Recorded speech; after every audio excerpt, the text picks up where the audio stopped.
आज मैं आपको एकादशी की कथा लेकर आई हूँ। बैसाख का महीना चल रहा है तो ये आज एकादशी सुनाऊंगी।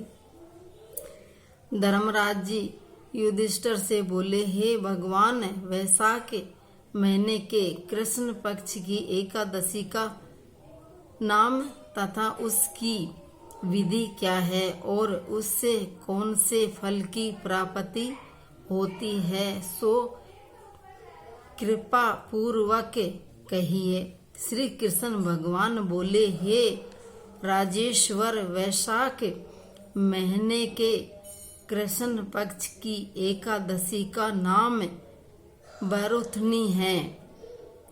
यह सौभाग्य को देने वाली है। इसके व्रत से मनुष्य के समस्त पाप नष्ट हो जाते हैं और अंत में सुख मिलता है। यदि इस व्रत को एक अभागिनी स्त्री करती है तो उसे सौभाग्य मिलता है।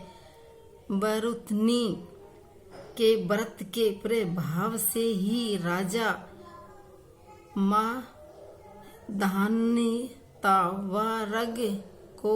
स्वर्ग को गया था। बरुथनी एकादशी के व्रत का फल 10 सहस्त्र वर्ष तपस्या करने के फल के बराबर है। कुरुक्षेत्र में सूर्य ग्रहण के समय जो एक बार इस वर्ण दान करने से फल मिलता है, वही फल बरुथनी एकादशी के व्रत के करने से मिलता है। बरुथनी एकादशी के व्रत से मनुष्य इस लोक और परलोक दोनों में सुख प्राप्त करते हैं और अंत में स्वर्ग को जाते हैं।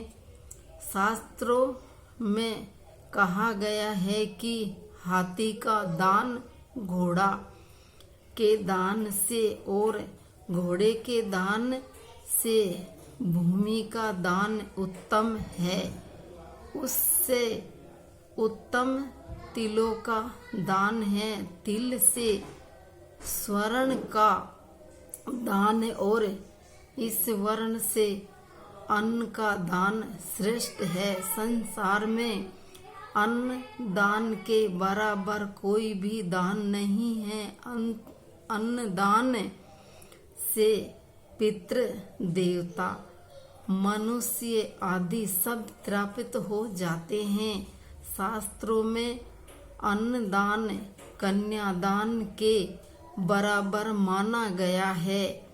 बरुथनी एकादशी के व्रत से अन्न तथा कन्यादान का फल मिलता है। जो मनुष्य लाभ के वेश में होकर कन्या का धन लेते हैं, वे प्रलय के अंत तक नरक में पड़े रहते हैं।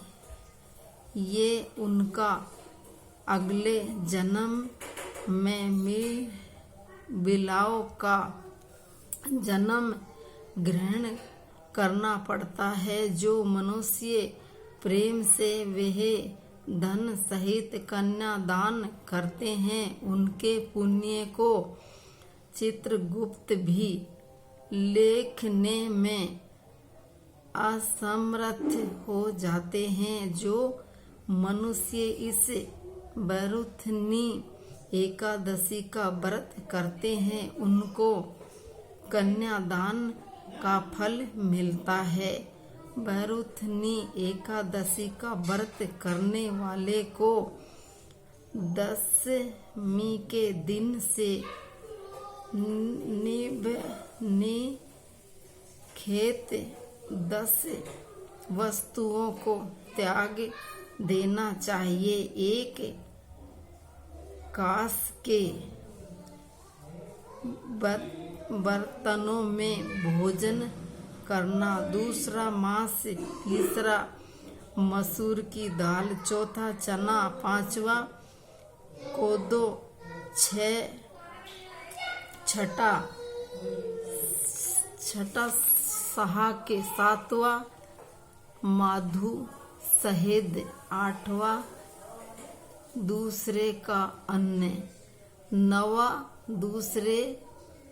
दूसरी बार भोजन करना, 10वां स्त्री के संग ये अन्य किसी के साथ मैथुन करना, उस दिन जुआ नहीं खेलनी चाहिए तथा शयन नहीं करना चाहिए। उस दिन पान खाना, दातुन करना, दूसरे की निंदा करना तथा चुगली करना और पापियों के साथ बातचीत भी नहीं करनी चाहिए। इस दिन क्रोध, मथिया भाषण का त्याग करके देना चाहिए। इस व्रत में नमक, तेल तथा अन्न वर्जित है।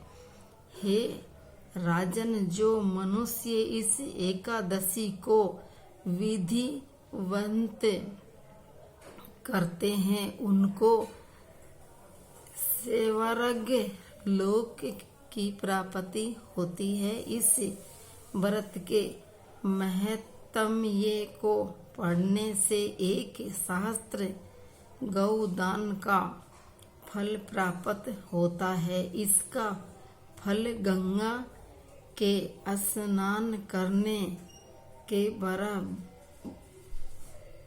फल से भी अधिक फल है। बोलो एकादशी की जय।